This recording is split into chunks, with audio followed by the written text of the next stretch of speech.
Good afternoon, everybody. This is the Passed Ball Show, brought to you by Pielli.com. Excited to be with you on the 6th day of February 2018. We'll take some phone calls in the second half of the hour. There's a couple different topics I want to hit up today. And I was thinking about some of the stuff that typically comes out after the Super Bowl. And obviously a Super Bowl that involves the New England Patriots. And it's not a brand new topic. It's one that gets brought up just about every year. And every year that involves another Patriots Super Bowl, whether they win or they lose. And it's the ranking of Tom Brady as the best quarterback ever. And it's something that we tend to overanalyze. And I think sometimes we kind of keep a little bit of a blinded eye. Once again, and if you follow the message of the show, I've led, kind of an online assault against biasness. And I'm for objectivity. But, we live in a country right now where everything, and, especially as it pertains to the world of sports, if you care for somebody or if you root for somebody, if you're a fan of an aspect of a certain sport, well, whoever it is that you're rooting for can't do any wrong. And if there's somebody you despise or somebody you're not a fan of, or it's a team that you're not a fan of, there's nothing that they could possibly do that could be good. And once again, I throw the curing cancer example out there. If an athlete or a professional sports team that you hate found a way to cure cancer, you would still find something negative about it. And that's the problem with the biasness. And, a lot of these issues in sports, I try to weigh as many facts against each other. And the most important thing that one can do is back off in regards to our own personal opinions and analyze if something's good or if it's not good. I remember growing up in the 1990s, not really caring for Michael Jordan and the Chicago Bulls. But I'll tell you this, I loved what Michael Jordan did. He was an outstanding basketball player, one of the best basketball players that I've seen in my lifetime. And you can make a case he's one of the best ever. Was I ever a Jordan fan? No. But you know what? I knew greatness when I saw it or when I witnessed it. Same thing should apply to Tom Brady. And I'm going to throw a couple numbers out there. And I think we seem to be more obsessed right now with the number of Super Bowl wins and the record in the Super Bowl. And I don't think it tells the whole story. Joe Montana played in 4 Super Bowls, and his team won every one. Tom Brady played in 8 Super Bowls. His team won 5. So what we're looking at right now is a 1,000 winning percentage in a Super Bowl against a 625 winning percentage in a Super Bowl. So if you're using that fact and only that fact, then you would say Joe Montana is the better quarterback in a Super Bowl because he never lost in a Super Bowl. But here's the issue, and this has to be spoken about a little bit more, and I haven't seen it very much on talk radio or talk sports TV. The issue that I got, look at the record in respective leagues' championship games. Tom Brady is sitting there 5-3 in the Super Bowl, but his teams are 8-4 in the conference championship games. Joe Montana, it's not like he hadn't been to a lot of championship games. He's been to 7. And you know what? His team lost 3 of them. So they sit there at 4-3. So you got Tom Brady that's been to 12 AFC championship games. Joe Montana, including his time in Kansas City, was to 7. And his record's 4-3. So when we're throwing that record of undefeated in the Super Bowl as a thing that makes Montana stand out over Brady, well, look at the conference championship games because that's just as important. Joe Montana had 3 more opportunities to get to the Super Bowl and his teams lost, including one in Kansas City. Tom Brady had 4 additional chances to get to the Super Bowl, but made it to the Super Bowl another 8 times. So his teams were 8-4. And I'm not going to go too crazy. I'm not going to go down to the years where they're playing in a wild card round. They didn't get that first round bye. I don't care what Joe Montana or Tom Brady's record is in the wild card round. But the division round, I think, is very important. And Tom Brady has played because his teams have won, their division, for the most part, have had a first-round bye. They've been there 13 times. And his record in a division round is 11-2. Joe Montana's team has almost been there the same amount of times. Brady's been there 13. Montana, including his time in Kansas City, was there 11. And Joe Montana's record is 7-4. 7-4 in the division rounds, which means his team have been knocked out in that second round of the playoffs with the opportunity to get to the conference championship 4 times. Plus, his teams have been knocked out 3 times with the opportunity to go to the Super Bowl. So everybody that's throwing out the fact, Montana's 4-0 in Super Bowls, Brady's 5-3. My question is, how come this other information is not relevant? I mean, if you're biased and you're an anti-Tom Brady person or an anti-Patriots or a Patriots hater, then sure, 4-0 is always going to be better than 5-3. But I think 8-4 is better than 4-3. And that's the record in the conference championship games that Tom Brady has as opposed to Joe Montana. And like I said, division rounds, I don't think you're really ranking the greatest of the greatest, but you could throw in that 11-2 against the 7-4. And you want to say, hey, Joe Montana never played in a Super Bowl that he lost. But he also lost the opportunity to go to Super Bowls at a worse percentage than Tom Brady. Lost in the percentage of opportunity to go to the conference championship game at a higher ratio than Tom Brady.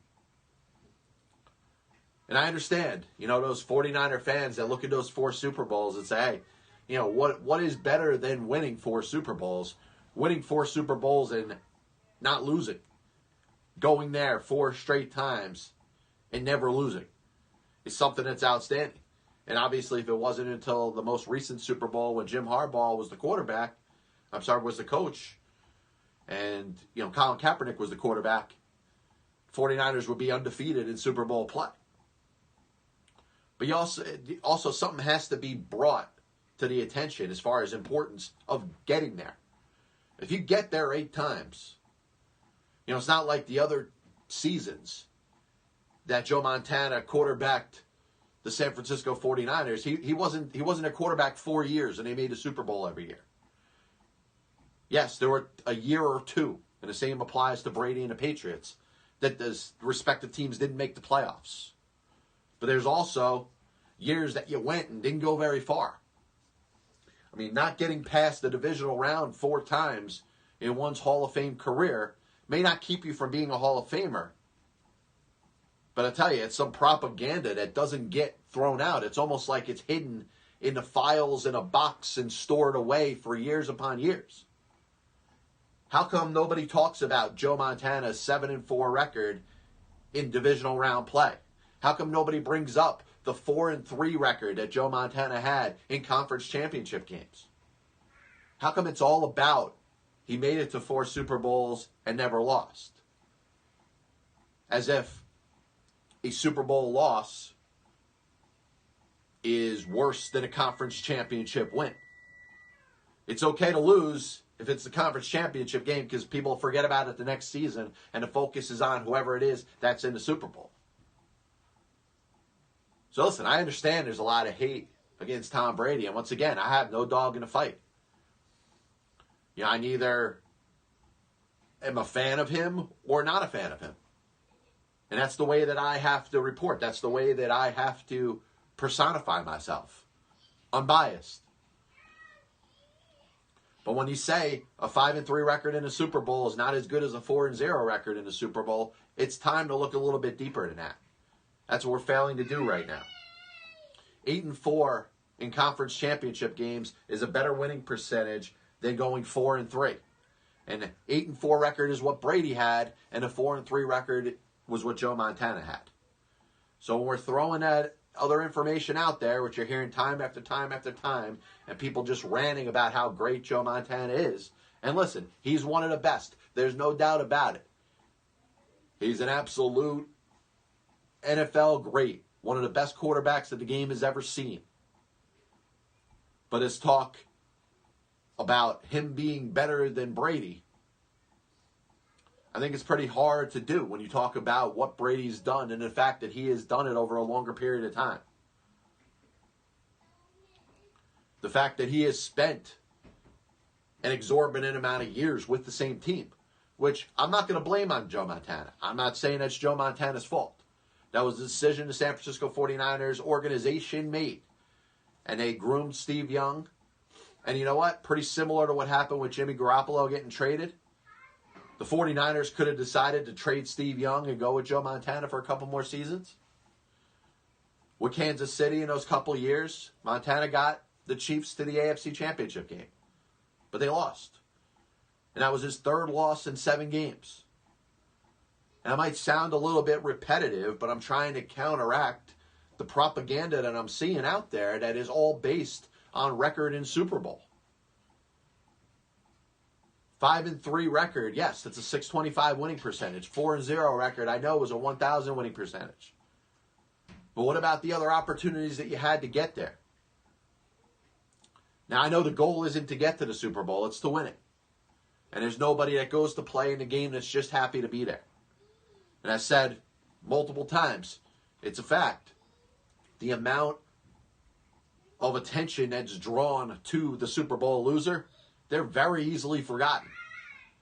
And I know you could pull some very good and passionate and knowledgeable football fans and ask them, all right, who played in the Super Bowl over the next 10 years? And I tell you, the people that have their knowledge will be able to run off the Super Bowl winners. Bam, bam, bam, bam, bam, bam. But I promise you, at some point, you may have a little bit of a brain fart. You may have a little bit of a recollection issue in trying to get back to it and trying to remember. Who lost that game?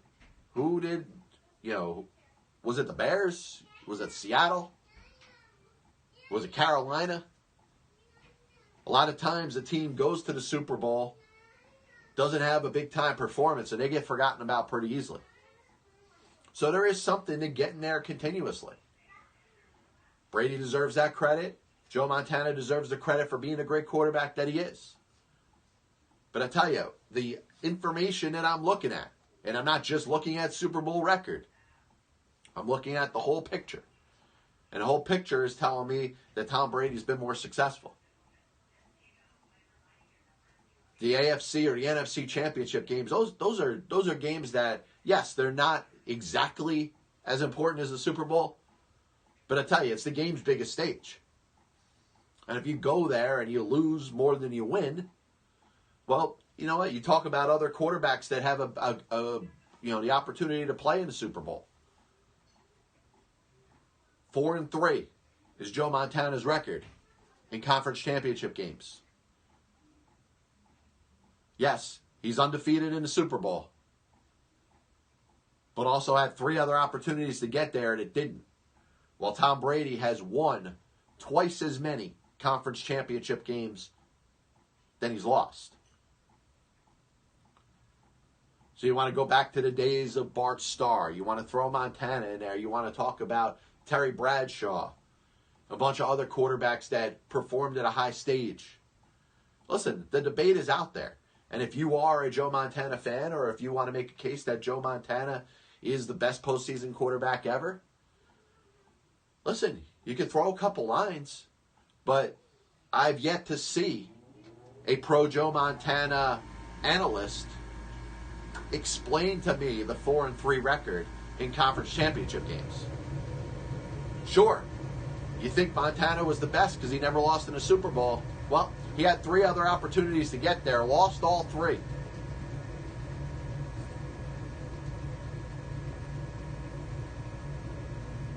So looking back on that, I have to side with Brady. The fact that he's still playing and still may have the opportunity to get to another one. You look back and, of course, if the Patriots had won on Sunday, we'd be speaking a different tune. Even those that were obsessed with the Joe Montana 4-0 in the Super Bowl, some of them would start conceding to Brady if he was 6-2. But getting there 8 times is pretty impressive. And I know Mike Francesa took this point too, and I disagree with him as well. Joe Montana, 4-3 in conference championship games. Brady, 8-4. Was Joe Montana an all-time great? Absolutely. But if you're talking about top postseason quarterbacks, first of all, you got to be able to get there year after year. And you can't make the excuse. You can't say, hey, we had a lousy team this year. As great as the quarterback is, sometimes they got to take the heat for the rest of the team. Sometimes the quarterback didn't play well enough for them to get to the postseason. Sometimes the quarterback got hurt. Sometimes the rest of the team just sucked. But there's still no excuse. It still gets held on a quarterback. Quarterback in National Football League is held to the same regard as the NFL head coach is. And you don't see that in other sports. You see in the NBA, different players, different type of players, different position players have a chance to be the face of the franchise. It's not just one position. I know years ago we used to talk about the importance of the big man. Now we're talking more about the importance of the shooting guard or the small forward. Yeah, the NHL, you look at, there's teams that have been dominated by their goal scorers. The Wayne Gretzky's, which were responsible for carrying teams, such as the Edmonton Oilers. You know, goalies such as Patrick Roy and Martin Brodeur carry their teams. The NFL, especially in the game that we look at now, right? You know, I was watching the ESPN 30 for 30 with Bill Parcells and Bill Belichick the other day. Came out pretty good. There's a lot of information that, you know, if you weren't really thinking about it at the time, you may not know. But obviously their falling out came over the situation that happened with the Patriots and the Jets. Parcells essentially wanted to go to the Jets, ended up getting out of his contract with the Patriots. Of course, brought Belichick with him as an assistant coach. And you know what? The Patriots liked Belichick. The Patriots were interested in potentially talking to him before they ended up hiring Pete Carroll. And what ends up happening? Well, Pete Carroll gets fired and the Patriots want to talk to Bill Belichick. Bill Parcells, you know, as his wingman essentially. Parcells, you know, carries and takes Belichick wherever he goes. And he just assumed, hey, he was going to take over for him as the head coach of the Jets. But you know what? Belichick wanted a say in it. That led to a little bit of a tenuous relationship between the two of them. Outside of that, they've been inseparable. And I'll tell you, the story that, you know, got them together, they joined the same staff under Ray Perkins with the New York Giants in the early 1980s. You know, I think Parcells was the linebackers coach. Belichick was the special teams coach. And, of course, Belichick was Parcells' defensive coordinator when he took the head coaching job. But you're looking at two great football minds, a couple that, you know, have had some of the best success that we've seen, especially in the last 30 years or so in the National Football League. You know, you compare Vince Lombardi to Bill Belichick. I think that's a very good comparison. Because you know what? Lombardi essentially never lost. You know, you look at all his NFL championships that he had, and you know, it's not his fault they didn't start the quantification of the Super Bowl until 1967. Lombardi was one of the greatest pro football minds in the history of the sport. Way before that. But if you look at the last 30 or so years, the one thing that hangs on Parcells, and part of it had to do with his health issues, because I think that led more to anything to his exit with the New York Giants after they won their second Super Bowl. The fact that they beat the Buffalo Bills in obviously a game that came down to the last second on a Scott Norwood missed field goal. I believe after that game, Parcells is thinking that he's coaching the team the next year. Belichick's leaving. He's going to the Cleveland Browns. And if you look at the relationship that Parcells and Belichick had, it was pretty much understood that Parcells was leaving. The first guy that was going to get the opportunity to take over for him was going to be Belichick.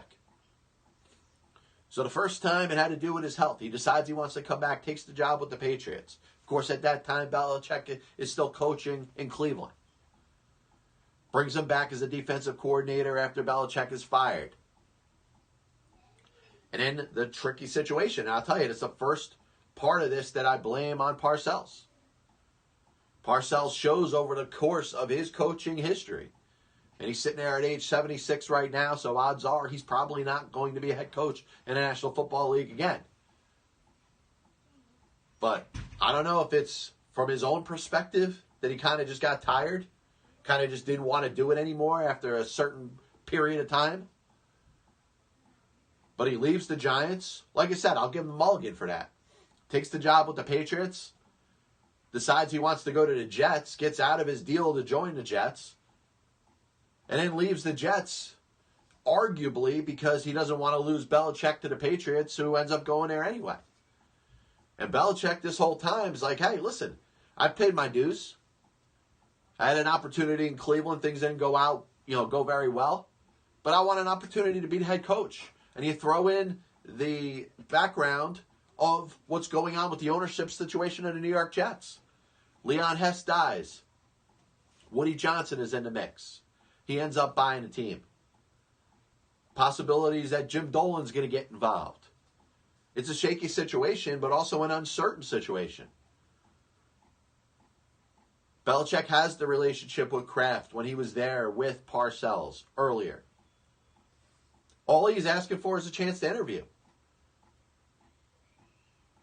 And if he was denied that chance, then I understand why he's pissed off, why he ends up taking that job. Obviously, the rest is history. Obviously, you look at what's happened after that and the success that Bill Belichick has had. He is arguably the greatest coach in National Football League history. I know it's hard for those that go back years upon years. You could say Vince Lombardi. That's fine.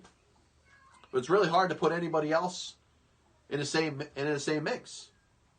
You say, hey, Bill Walsh never lost in a Super Bowl. Okay. And you could say Chuck Noll. Yes, there were some great coaches. But I tell you, there's Belichick, and there's Lombardi, and then there's anybody else. You could throw a Tom Landry in there. You could throw, any number of very good head coaches that won multiple Super Bowls in the National Football League. That's all well and good. But right now, best coach ever, we're talking Belichick, we're talking Vince Lombardi, one or the other. A little bit, we're going to be joined, or we should be joined by Mike Sanfilippo. We'll talk a little baseball, and I'll wait until Mike joins the program before we get into that. Lots of things I do want to cover. I got a couple poignant questions I'm going to throw in his direction. So we'll probably, the second half of the show, we'll talk some baseball. Once again, this is the Passed Ball Show, brought to you by JohnPielli.com. Happy to be with you. Also brought to you by St. Aloysius Church. And I want to throw another message out there about the Lessons in Mercy, We Thirst, the Christian reflections on addiction that will take place at St. Aloysius Church on February 12th, 13th, 15th, and 16th from 7 to 9 p.m. Eastern. And it says you are invited to an inspirational and informational 4-evening series on the epidemics of addiction within the context of the Christian community. This unique series will offer a plethora of tools, resources, and knowledge to promote understanding and offer hope. The 4 reflective evenings will include prayer, lectures, music, videos, and more, and the program has been referred to by attendees as a mini retreat. Unlike secular programs, this program fosters Christian mercy, faith, love, and it encourages transformative community action. This series is intended for everyone in the community, and of course, continuing education credits are available for chaplains. To register, call St. Aloysius Parish at 732-370-0500. That's 732-370-0500. So once again, John Pielli with you. We're going to hit a couple very brief topics before Mike joins the program, and we'll divulge into the world of baseball. Of course, we'll talk about Todd Frazier signing with the New York Mets, which I wasn't given the news, or I didn't find out about it until after the show yesterday. I actually got a couple text messages, which was pretty cool. Unfortunately, I didn't get them during the show. But, I'm trying to think of some things that are interesting. You look at what's going on in New England, and I tell you, the media is really trying to pull that team apart.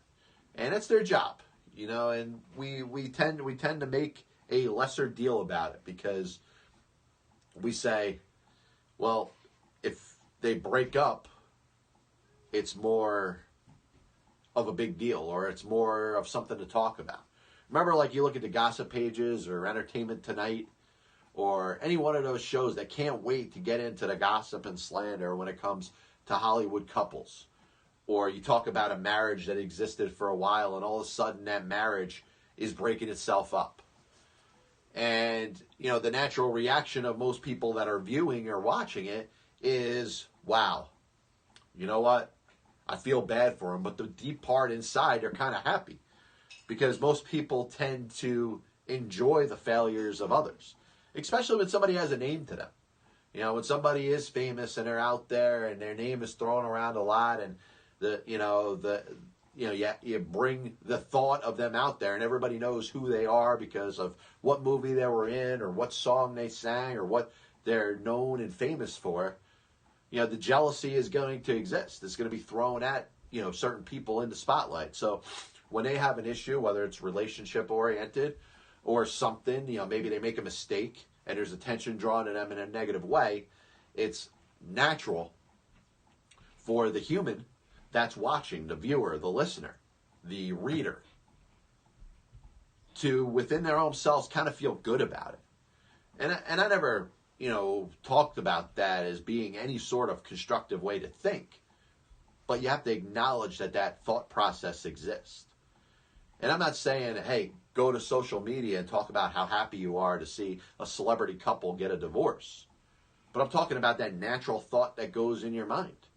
If you are envious or perhaps a little jealous over somebody else's success and their name is in the news for something that's less than stellar or less than prominent, human nature tells you, and it's stuck in your head sometimes, that you naturally are happy for their failures.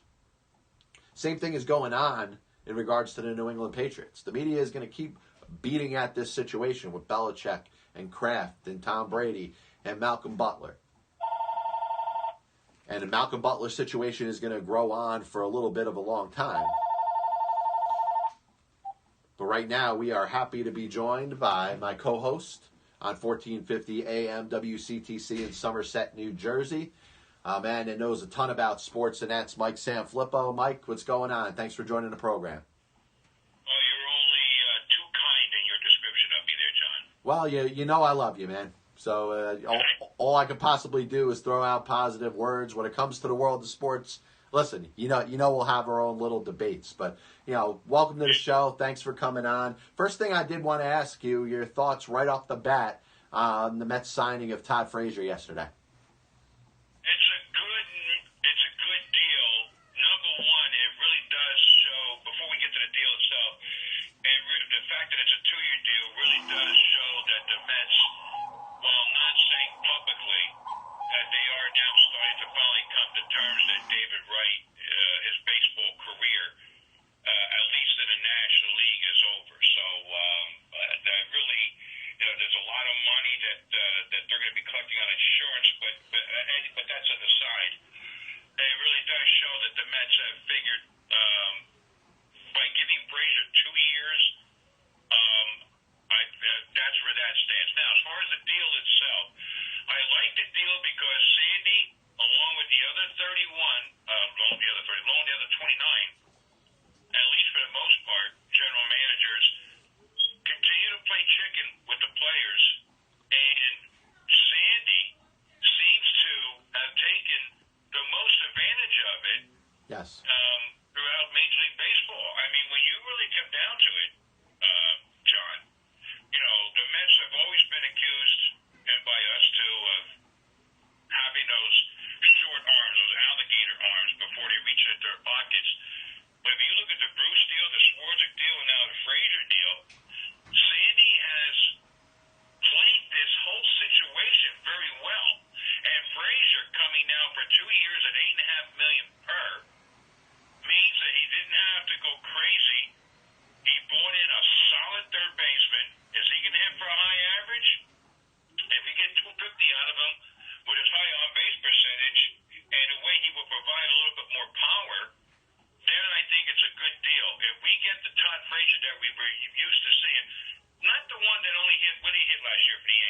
213 overall in baseball last year with Yep. the Yankees and Reds.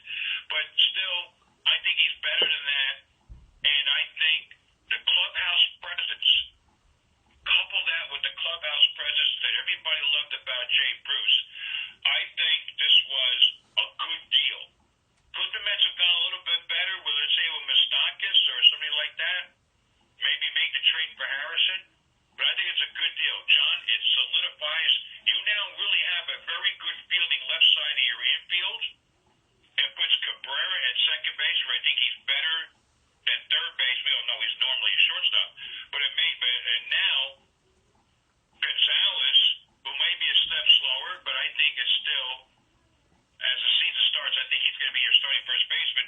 You now have a professional infield, John, that we haven't had in a long time. And I think this is going to steady things for the pitching staff. I think the pitchers, more than you and I, probably like having Frazier back there. No, I agree. And I'll tell you, I looked at what were the best options for the Mets in this situation. And like you said, it was kind of a two-part thing. I was thinking what player would be best suited for the Mets the way that they're sitting right now. And I didn't care whether it was a third baseman or a second baseman. I thought Frazier fit that for a number of reasons. His ability to hit for power, you could put him behind Bruce or wherever in the lineup. You could count on probably about 30 home runs. His plate discipline, the fact that he's, fits into the Mets organization plan in regards to taking pitches, but his defense is also another big deal. He rated as an exceptionally high defender as a third baseman last year, one of the top in all of baseball. And you could have made a case that he could have won a Gold Glove last year based off of, his ultimate zone rating, his defensive runs saved, obviously the analytical stats that we use now to judge defensive players. So, and you throw in what he means to the clubhouse. I can't disagree with that signing. The one thing it does signal the end of, which you mentioned, a couple minutes ago, is probably the end of David Wright. But I'm looking at the David Wright situation in a little bit different angle as you are. The Mets, if he's on the field now, will have to pay him whatever the prorated portion of, the $20 million a season for the next 3 years. So I think the fact that the Mets are dipping into the free agent market, number one, have already signed his replacement, and number two, have probably reallocated some of the money that they're saving when Major League Baseball, through the insurance policy, is saving 75% of Wright's contract from the Mets from having to pay. So I think that reason, probably number one, may be the reason we never see Wright on the field in a Mets uniform again. Yeah, and the thing about the 75%, it's not quite that high. And Sandy Alderson or Jeff Wilpon, one or the other, have alluded to this. When you consider how much they paid for that policy, it's not really 75% because they did have to lay out money to have that policy. So, yes, 75% of it's not getting taken care of, but then pull it back a little bit. Maybe you're only getting about 65 to 70% of your money back when you consider how much you're paying for that policy. But your point is well taken that maybe the Mets feel that the money they will be saving, whatever they get for the insurance company, if they turn around and put it back into the team, and there's one more move I think they have to make, and we'll get to that in a second, then that means the Mets are now finally looking forward with this, and realizing, hey, we have a shot. And one more move I think they have to make, and I want to get to this. Right now, if you think they have to make one more move, and I think they do, and we might be on the same wavelength on this, where do you think that move should be? And give me an example, one or two examples of what players that they could be looking at with that. Well, we may disagree, but I'm going to be 100% honest. I think I would invest that money in another relief pitcher, and I would do that for this reason. You have Familia, you have Ramos, both going to be free agents at the end of the year. Jerry Blevins will be a free agent as well. So the only pitcher that's part of their bullpen now that will be signed through 2019 is Anthony Swarzak. And I do think that the Mets may not even have to break the bank in regards to bring in another solid relief pitcher. There are guys that if you sign major league contracts maybe to 1 year, I think it could end up working. And then there's guys like, an Andrew Bailey or a Jason Grilli. or, guys of that acumen that are out there as free agents that you might be able to get on a minor league deal. But I got to be honest, Mike, I would focus on another relief pitcher more than I would worry about adding another starting pitcher to the Mets rotation. All right, I can't argue with that because I think, you have to worry. They're one injury away from having a weakened bullpen again. Now, you're right. You got Ramos, you got Blevins, Familia is back, and now you got Swarzak. And that's really the only four guys that right now that we can say, okay, they're going to be there. Anything else after that, it's hit or miss. So whether it could be somebody like that, another lefty, you really want, ideally, John, you really want another lefty. But let me take it one step further. Right now, the starting pitchers, and I'm not going to throw the big names out there like Arrieta or Darvish, but right now, you could probably bring in, maybe not so much Alex Cobb, but maybe Lance Lynn, or I'm going to throw another name at you, somebody that you and I talked about a couple of years ago and probably having a high ceiling. And he kind of dipped a little bit, but last year he had a nice year, and that was Andrew Cashner, pitching in the American League for Texas, 28 starts, 3.4 earned run average. He will be a nice addition to the back of the rotation. Maybe it frees up somebody else to join the bullpen. I don't think Lugo will be that kind of a guy. I think Lugo is going to be that guy that Mickey Callaway is going to use, where he's talked about using a six-man rotation on occasion, Agreed. and having everybody pitch on every sixth day or instead of every fifth day. And maybe Gesellman can be freed up to go to the pen. I don't want Max to go to the pen because I want that lefty in the starting rotation. But if you bring in somebody like that, that might free up somebody to add to the bullpen, because you're not going to go, well, although last year we found out you never have enough starting pitching, but who knew 4 to 5 starters were going to miss so much time? But, only DeGrom. No, I'm in agreement, Mike. I think you're pretty on there. I think I haven't even thought about Cashner. I know, obviously, the two names that have been out there have been Lynn and Cobb, and I probably wouldn't object to either one of them. But, a guy like Andrew Cashner that I go back about 3-4 years ago, I thought was going to be an absolute star.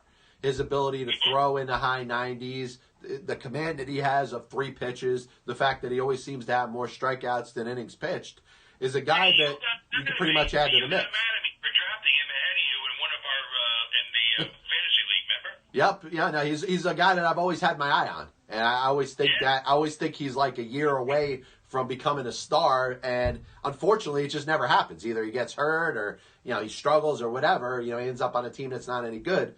But Andrew Cashner is a guy that, going back to his days with the Cubs, and one of the things that stand out about him, he was actually traded straight up to the Padres for Anthony Rizzo.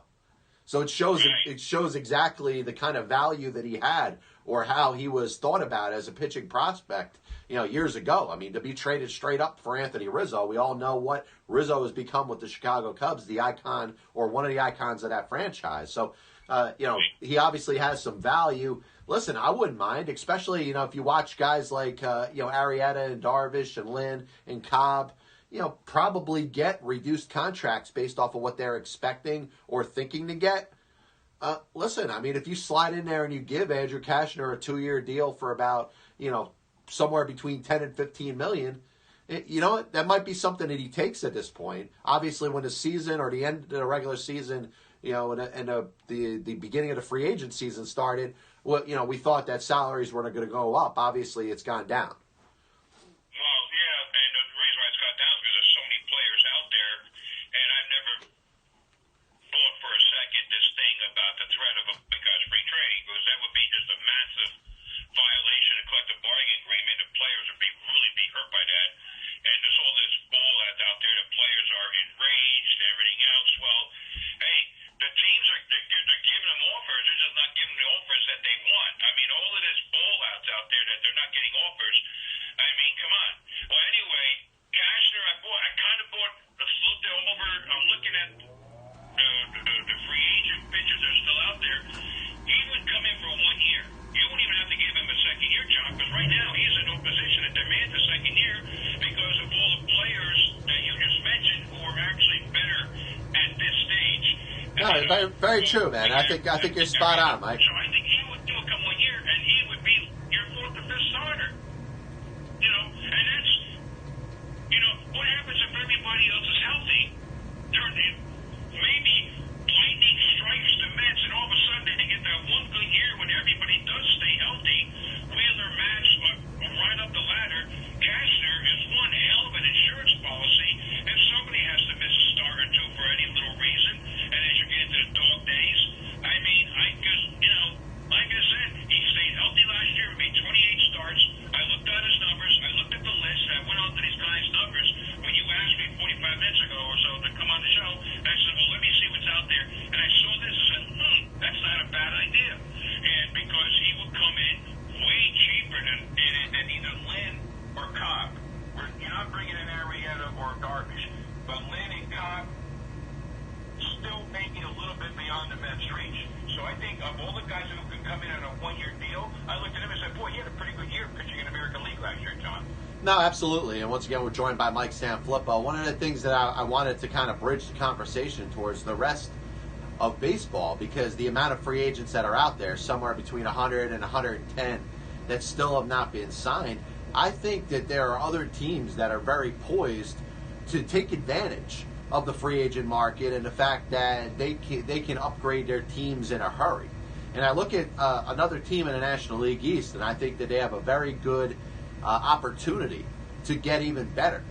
And that's the Philadelphia Phillies. Their offseason has started with the signing of Carlos Santana, adding Pat Neshek and Tommy Hunter to help the bullpen. But if they wanted to pick and choose in regards to what is out there in regards to free agency, I think they can make a push for a top starter, whether it's an Arrieta. I don't see them tied to Darvish as much, but let's say an Arrieta or a Lynn or a Cobb, and maybe add another offensive position player to help themselves out, maybe in the outfield or second base or something like that. I think they can put themselves in a good position where they can at least be thinking about 2018 as a 500 season as opposed to just another rebuilding season like they've had over the last 2-3 years. Well, you would have a better idea what's going on in the farm system right now than I would, although the kid that's going to play left field really broke in with a bang last year. No, of course. But you also have money to spend. All the big contracts that we were talking about for years, the team that won it all in 08 and almost beat the Yankees in 09, all of those big deals, they're all gone. So I really believe that is a team now. Now, that they can get the kind of deal, I think it's Comcast, that the other bigger squads got, and our friend Bill Selman kind of lamented that they could have gotten a bigger deal from them, but they still have money coming in they can spend. So I think you're right. Them and the Braves are poised to make big moves, if not this year, then next year. And I think that the division, which is going to be bad this year, is going to get better moving up. And I think that division, they have a couple of teams like the Phillies and the Braves have ceilings. Well, let's look at the National League as a whole. And we talked about this before, John. We all know the Nats, the Cubs, and the Dodgers. And I kind of said, when the last time I was on the show with you, I said it might be tougher for the Mets to make the wild card than it is to catch the Nats, because the Cardinals are certainly better with Ozuna and Gregerson. But now we know with the Brewers, when they added Yelich and Keane, we know with the Diamondbacks and the Rockies, boy, they played the Dodgers tough last year. And the Rockies have a couple players, and Blackman and LeMahieu are going to be playing for their new contracts. The Giants, we all know the Giants, they're bringing in McCutchen and Longoria. So the National League as a whole is going to be tough. But then again, and I want to get your take on this, if you look at it from the other angle, you've got 4 teams in the West that are going to be good or very good, or potentially be good or very good. You got 3 teams in the Central, the Brewers, the Cubs, and the Cardinals. And then, of course, you have the Mets and the Nats. Maybe the Mets might catch a break where these other good teams in the West and the Central are going to be knocking each other off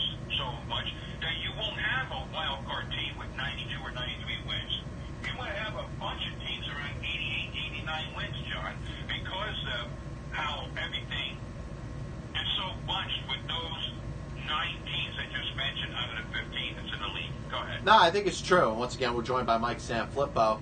The one of the keys, if you're talking about the Mets or any team in the National League East for that matter, is their divisional record. Those 76 games that they're playing against their division rivals. Obviously, 18 or 19 of them against Washington, but you're playing the Marlins, who should be an easy team to beat this year. But you also are taking a shot in the dark or a flip of a coin over whether the Phillies are ready to progress this year or the Nationals are ready to progress this year. So generally, if you're that second team in a division that, let's say, is pretty bad, you may have a chance to pick up some games against some bad teams. And there also are some other bad teams throughout, National League. You got the Reds, who I don't think are going to be very good. The San Diego Padres, who over time I think are going to be pretty good, but this might not be their year. Pittsburgh's in a little bit of a transition. Obviously, you got what's going on in Miami with the Marlins.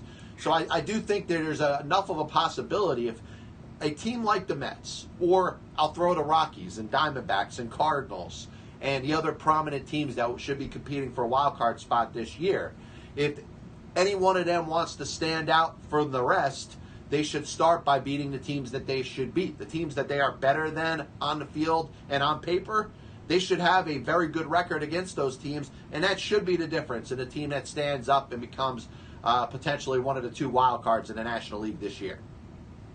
Is Jake Arrieta to you the game changer in the Central? If he stays with the Cubs or goes to the Brewers, as rumored that they've been talking, to you, John, is Jake Arrieta the tipping point for the National League Central? Well, I'm looking at this from the Cubs' perspective, and I think they're going to be fine regardless of what they do. Because if they don't sign Arrieta, I think they're going to sign Darvish. So I think they will have one of those two. Now, it will be interesting if the Cubs sign Darvish and the Brewers sign Arrieta. I think that makes both of those teams better, and I think makes more of a rivalry and a competition between the two. Because the one thing that stands out for the Cubs right now, if you're comparing them to the Milwaukee Brewers, their starting pitching right now is leaps and bounds better than them. The Brewers don't legitimately have a number one. Chase Anderson's pretty good.